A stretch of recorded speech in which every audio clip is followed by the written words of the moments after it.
I want to introduce you to the new human hair color ring that we have at IHI. The new color ring is coordinated with all of the new skin systems that we've accumulated over the last few months here at IHI. There are 6 new skin systems, SK1 through SK6. This color ring is going to coordinate with those items specifically. So to break down the color ring a little bit more, you're going to pick out your base color that you're going to match with your client's hair. I've chosen a number 4. That's a solid number 4 with no gray. The small color ring shows the percentages of the grays as you work your way all the way from 3% to 90%. Each color ring has a light, medium, and dark attached to that percentage. So 4 would be considered medium tone.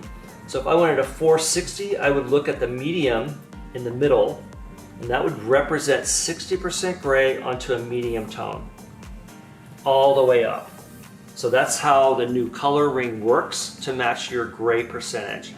Pick your base color and then look at the percentage, pick out the light, medium, or dark, and you'll have your exact color.